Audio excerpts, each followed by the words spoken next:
तो movie start होती है जहाँ पर हमें एक लड़की को दिखाया जाता है जिसका नाम एन था। वो एक थिएटर आर्टिस्ट होती है और वो अपने काम में बहुत अच्छी थी। वो अपने काम से लोगों को हंसाया करती थी, लेकिन उसके पास इतना काम नहीं होता कि वो अपने एक वक्त के खाने के लिए पैसे कमा सके। तभी वो थिएटर जिसमें आन काम किया करती थी उसे भी बंद कर दिया जाता है। तभी सीन शिफ्ट होता है काल पर, जो कि एक डायरेक्टर था और वो बहुत ही मतलबी इंसान होता है। वो अपने प्रोड्यूसर्स को एक मूवी के बारे में बताता है और उन्हें भरोसा दिलाता है कि वो इस मूवी पर इन्वेस्ट करें। वो उनसे कहता है कि दुनिया में अभी भी बहुत सी ऐसी चीजें हैं जिनके बारे में हमें नहीं पता। काल की मूवी का टॉपिक नेचर और एनिमल्स था और हाल ही में काल को एक आइलैंड के बारे में पता चलता है और वो उसी आइलैंड पर जाने के लिए अपने प्रोड्यूसर से फंडिंग मांगता है। अब वहाँ पर बैठे प्रोड्यूसर्स काल को थोड़ी देर के लिए कमरे से बाहर भेज देते हैं ताकि वो सोच सकें कि हमें काल की मूवी पर पैसे लगाने चाहिए या नहीं। और जब काल उस कमरे से बाहर आ जाता है तो वहाँ पर बैठे प्रोड्यूसर्स बात करते हैं कि अगर हमें अपने बाकी पैसे बचाने हैं तो हमें काल की बनाई हुई मूवीज को बेच देना चाहिए। तभी प्रोड्यूसर्स की तमाम बातें बाहर खड़ा काल सुन लेता है। ये सब बातें सुनने के बाद काल अपनी रील को उठाकर वहाँ से भाग जाता है क्योंकि वो अपनी आधी बची मूवी को उसी आइलैंड पर पूरा करना चाहता था। इस आइलैंड का नाम होता है स्कल आइलैंड। चूंकि ये आइलैंड कर्स था इसलिए कोई भी हीरोइन इस मूवी में काम नहीं करना चाहती थी। दूसरी तरफ आन भी अपने काम को लेकर बहुत ज्यादा परेशान होती है। तभी एक आदमी आन को दूसरे थिएटर के बारे में बताता है। अभी आन होटल में बैठकर खाना खा ही रही होती है कि तभी वहाँ पर कॉल आ जाता है। उसे अपनी हीरोइन तो नहीं मिलती, लेकिन वो आन को अपनी मूवी में काम करने के लिए ऑफर करता है। क्योंकि आन के पास कोई काम नहीं होता इसलिए वो कॉल की ऑफर को एक्सेप्ट कर लेती है। अब कॉल जल्दी से एक शिप का इंतजाम करता है और सभी लोगों को उसमें चढ़ने के लिए कहता है। कॉल को एक राइटर और अपनी मूवी में काम करने के लिए एक हीरो की भी जरूरत होती है। तभी उसकी मुलाकात होती है जैक से।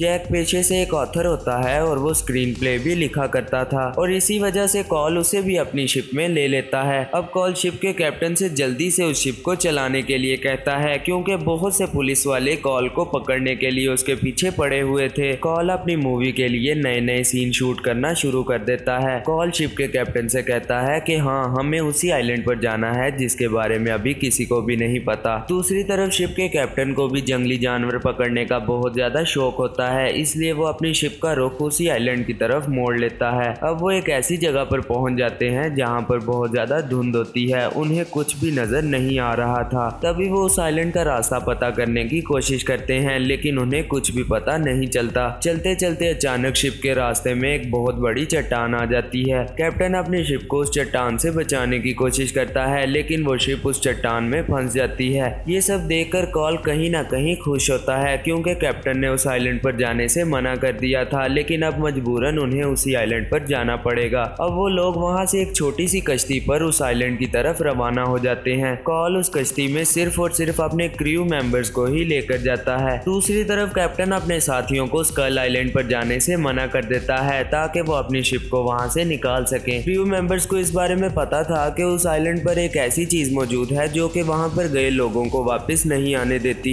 लेकिन कॉल अपने क्रू मेंबर्स को लेकर उस आइलैंड पर पहुंच जाता है। तभी वहां पर रहने वाले आदिवासी कॉल के क्रू पर हमला कर देते हैं और इसी लड़ाई के दौरान कॉल के कुछ क्रू मेंबर्स मारे जाते हैं और बाकी लोगों को वो आदिवासी बंदी बना लेते हैं। लेकिन उसी वक्त कैप्टन अपनी गन लेकर वहां पर पहुंच जाता है और वहां पर गोलीबारी होने लगती है। वो आदिवासी अपनी जान बचाकर वहां से भागना शुरू हो जाते हैं। दूसरी तरफ कॉल और बाकी सब मेंबर्स भी अपनी जान बचाकर शिप में वापस चले जाते हैं, लेकिन वो आदिवासी आन को बंदी बनाकर अपने साथ ही ले जाते हैं। वो फैसला करते हैं कि वो आन की बलि कॉन्ग को देंगे और इसी वजह से वो आन को तैयार करना शुरू कर देते हैं। दूसरी तरफ कॉल और बाकी तमाम क्रू मेंबर्स को भी पता चल जाता है कि वो आदिवासी एन को अपने साथ ही ले गए हैं। अब वो लोग एन की जान बचाने के लिए दोबारा से उस आइलैंड पर आ जाते हैं, लेकिन तब तक बहुत देर हो चुकी थी। कॉन्ग एन को अपने साथ लेकर चला जाता है। दूसरी तरफ कॉल को उस आइलैंड पर कुछ डायनासोर्स भी नजर आते हैं और वो उनका ध्यान अपनी तरफ कर लेता है। तभी वो तमाम डायनासोर्स कॉल और बाकी तमाम क्रू मेंबर्स के पीछे भागने लगते हैं। इन बड़े बड़े डायनासोर्स में कुछ छोटे डायनासोर्स भी होते हैं जो कि कॉल के क्रू मेंबर्स को खा रहे थे। वो तमाम क्रू मेंबर्स डायनासोर से अपनी जान बचाने की पूरी कोशिश कर रहे थे। तभी सीन शिफ्ट होता है कॉन्ग और एन पर। कॉन्ग की उछल कूद की वजह से एन बेहोश हो जाती है। वो उसे एक जगह पर रखकर होश में लाने की कोशिश करता है और जब एन को होश आता है तो वो कॉन्ग से भागने की कोशिश करती है, लेकिन वो उसे भागने नहीं देता। तभी एन समझ जाती है कि कॉन्ग उसे मारना नहीं चाहता। अगर वो उसे मारना चाहता होता तो वो अब तक उसे मार चुका होता। अब एन कॉन्ग के सामने अपने थिएटर के करतब दिखाना शुरू कर देती है। एन को लगता था कि शायद ये सब कुछ करने से वो खुश हो जाए और उसे वहाँ से जाने दे, और वाकई में कॉन्ग एन का करतब देखकर बहुत ज्यादा खुश हो जाता है। एन बहुत देर से करतब करने की वजह से थक कर नीचे गिर जाती है। कॉन्ग उसे दोबारा से उठाकर करतब करने को कहता है, लेकिन वो कॉन्ग को गुस्से से कहती है कि मैं अब और करतब नहीं कर सकती। ये सब सुनने के बाद कॉन्ग को गुस्सा आ जाता है और वो नाराज होकर एक कोने में बैठ जाता है। दूसरी तरफ कार्ल और बाकी तमाम क्रू मेंबर्स एन को ढूंढते ढूंढते कॉन्ग के पास पहुंच जाते हैं और वो उस पर फायरिंग करना शुरू कर देते हैं। फायरिंग होने पर कॉन्ग बहुत ज्यादा गुस्से हो जाता है और वो उस ट्री को उखाड़ देता है जिस पर चलकर वो कॉन्ग के पास पहुंचे थे। इस पूरी लड़ाई में एन कॉन्ग से अपनी जान बचाकर भाग जाती है और भागते भागते उसका पीछा कुछ डायनासोर्स करने लगते हैं। एन उन डायनासोर से बचने के लिए एक दरख्त पर चढ़ जाती है और जैसे ही वो उस दरख्त से नीचे गिरने वाली होती है कॉन्ग उसे बचा लेता है। अब कॉन्ग एन को अपने हाथ में पकड़कर उन डायनासोर से लड़ने लगता है। इसी लड़ाई में कॉन्ग, एन और वो डायनासोर एक खाई में गिर जाते हैं। कॉन्ग और एक डायनासोर को छोड़कर तमाम डायनासोर खाई के नीचे गिर जाते हैं। अब वो एक डायनासोर एन के बिल्कुल सामने ही होता है। जब एन और वो डायनासोर खाई में गिरे थे तो वो बहुत सी बेलों में फंस जाते हैं। अब वो डायनासोर एन को खाने ही वाला होता है कि तभी कॉन्ग ऊपर चढ़कर एन को बचा लेता है, और इसी हलचल की वजह से कॉन्ग, एन और वो डायनासोर तीनों ही खाई के बिल्कुल नीचे गिर जाते हैं। अब वो डायनासोर एन को खाने के लिए उसके पीछे भागने लगता है, लेकिन एन भागकर कॉन्ग के पीछे जाकर छिप जाती है। अब कॉन्ग एन की जान बचाने के लिए उस डायनासोर से मुकाबला करता है और यहाँ पर हमें कॉन्ग और डायनासोर की एक बहुत अच्छी फाइट देखने को मिलती है, और आखिर में कॉन्ग उस डायनासोर का मुंह फाड़कर उसे मार देता है। वहाँ पर खड़ी एन ये सब कुछ देख रही होती है कि तभी उसे रियलाइज होता है कि कॉन्ग सिर्फ और सिर्फ मेरे लिए उन तीनों डायनासोर से लड़ा, लेकिन अभी भी कॉन्ग एन से नाराज ही होता है। दूसरी तरफ कार्ल और बाकी तमाम क्रू मेंबर्स पर अजीबोगरीब कीड़े हमला करना शुरू कर देते हैं। वो तमाम कीड़े उन क्रू मेंबर्स को खाना चाहते थे। वो क्रू मेंबर्स बहुत ही थोड़े होते हैं क्योंकि बहुत से क्रू मेंबर्स पहले ही इस आइलैंड पर मारे जा चुके थे। जैक को खाने के लिए बहुत से अजीबोगरीब कीड़े उस पर हमला कर देते हैं, लेकिन तभी जिमी अपनी गन निकालकर जैक को उन कीड़ों से बचा लेता है। वो अजीबोगरीब कीड़े तादाद में बहुत ज्यादा होते हैं। वो उन क्रू मेंबर्स को मारने ही वाले थे कि तभी वहाँ पर कैप्टन आ जाता है। कैप्टन क्रू मेंबर्स को बचाने के लिए उन अजीबोगरीब कीड़ों पर गोलियों की बारिश कर देता है और सही सलामत उन क्रू मेंबर्स को उस खाई से बाहर निकाल लेता है। कैप्टन उन तमाम क्रू मेंबर्स को वार्निंग देता है और उनसे कहता है कि हमें यहाँ से भाग जाना चाहिए, अब तक एन मर चुकी होगी। कि तभी जैक कैप्टन की बात को इग्नोर करके एन को ढूंढने के लिए दूसरी तरफ चला जाता है और कॉल भी उन क्रू मेंबर्स को बताता है कि एन अभी भी जिंदा है। तभी हमें दिखाया जाता है कि कॉन्ग एन को लेकर एक बहुत बड़ी पहाड़ी पर बैठा होता है और वो दोनों वहाँ पर बैठकर जंगल का नजारा देख रहे होते हैं। कि तभी एन कॉन्ग के हाथों में ही सो जाती है। एन को ढूंढते ढूंढते जैक कॉन्ग के पास पहुंच जाता है। जैक एन को वहाँ से लेकर जाने के लिए उसे नींद से उठाने की कोशिश करता है कि तभी कॉन्ग की आंख खुल जाती है और वो जैक पर हमला कर देता है। कॉन्ग को लग रहा होता है कि जैक एन को उसे छीन कर ले जाएगा। कॉन्ग की इस हलचल की वजह से बहुत से चमगादड़ उस पर हमला कर देते हैं, लेकिन वो उनका मुकाबला करता है और इतने में ही जैक और एन वहाँ से निकल जाते हैं। और जैसा कि हम जानते हैं कि कॉल एक बहुत ही मतलबी इंसान है। वो कॉन्ग को पकड़ना चाहता था। वो जानता था कि कॉन्ग एन के पीछे जरूर आएगा। तभी भागते भागते जैक और एन उस दीवार से बाहर निकल आते हैं। वो दीवार आइलैंड के जानवरों को आइलैंड के अंदर रखने के लिए थी। तभी कॉन्ग एन को लेने के लिए उस दीवार को भी तोड़ देता है। दूसरी तरफ दीवार के बाहर कॉल और बाकी तमाम क्रू मेंबर्स कॉन्ग को पकड़ने के लिए बिल्कुल रेडी होते हैं और वो शिप का सारा क्लोरोफॉर्म भी बाहर निकाल लेते हैं ताकि वो कॉन्ग को बेहोश करने के बाद आसानी से लेकर जा सके। लेकिन उनके पूरे प्लान पर कॉन्ग पानी फेर देता है और एन को पाने की कोशिश करता है, लेकिन एन और बाकी तमाम क्रू मेंबर्स कॉन्ग से बचने के लिए भागना शुरू कर देते हैं।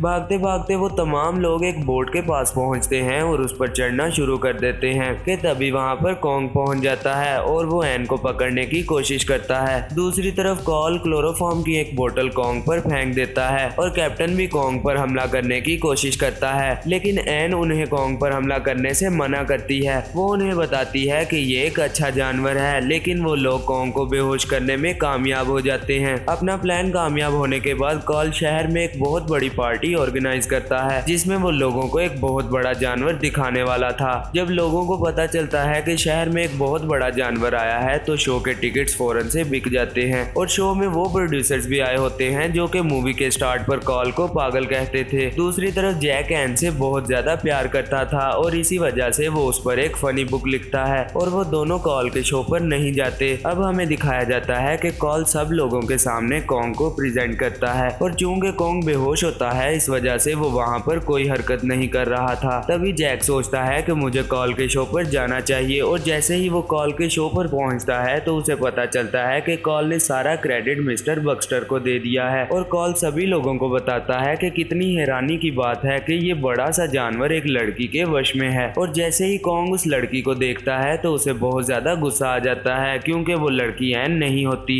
अब कॉन्ग एन को ढूंढने के लिए खुद को कॉल के शिकंजों से आजाद कर लेता है और सभी लोग अपनी जान बचाने के लिए वहां से भाग जाते हैं। तभी कॉन्ग की नजर जैक पर पड़ती है और जैक कॉन्ग को देखकर भागने लगता है और कॉन्ग भी उसका पीछा करता है। जैक के पीछे भागते भागते कॉन्ग उस शो से बाहर आ जाता है और सभी लोग उसे देखकर बहुत ज्यादा डर जाते हैं। कॉन्ग वहां पर खड़ी तमाम सफेद बालों वाली औरतों को देखने लगता है कि कहीं उनमें से कोई एन तो नहीं। जैक कॉन्ग का ध्यान अपनी तरफ करने के लिए एक कार में बैठ जाता है और उसे शहर से बाहर ले जाने के लिए कार को भगाने लगता है। तभी उसके सामने एन आ जाती है और वो उसे देखने के बाद फौरन से शांत हो जाता है। कॉन्ग एन को उठाकर वहां से ले जाता है। वो एन को एक ऐसी जगह पर ले जाता है जहां पर ठंड की वजह से पानी जम चुका था। वो दोनों वहां पर काफी देर तक खेलते हैं और बहुत ज्यादा एंजॉय भी करते हैं। तभी वहां पर पुलिस पहुंच जाती है और कॉन्ग एन को बचाने के लिए वहां से भाग जाता है और कॉन्ग एन को लेकर शहर की सबसे बड़ी बिल्डिंग एम्पायर स्टेट पर चढ़ जाता है और वहां पर बहुत से फाइटर प्लेन्स आकर कॉन्ग पर हमला करने लगते हैं। एन उन फाइटर प्लेन्स में बैठे लोगों को कॉन्ग पर हमला करने से मना करती है। कॉन्ग बहुत ज्यादा घायल होने के बाद भी एन को ही बचा रहा होता है। तभी वो फाइटर प्लेन्स पीछे से कॉन्ग पर हमला कर देते हैं जिस पर कॉन्ग को बहुत ज्यादा दर्द होता है और वो एन को बचाता बचाता एम्पायर स्टेट बिल्डिंग से नीचे गिर जाता है। शहर के बहुत से लोग उसके पास ही इकट्ठे हो जाते हैं जिनमें से एक कॉल भी था। कॉल कहता है कि कॉन्ग को गोलियों ने नहीं बल्कि एक लड़की के प्यार ने मारा है और यहीं पर कॉन्ग की मौत के साथ ये मूवी एंड हो जाती है। गाइज आपको ये मूवी कैसी लगी? उम्मीद है कि अच्छी लगी होगी। अगर अच्छी लगी है तो लाइक कमेंट और शेयर करना ना भूलें और सब्सक्राइब करके बेल आइकन को दबा दें ताकि हमारी आने वाली हर नई वीडियो का नोटिफिकेशन आपको मिल सके।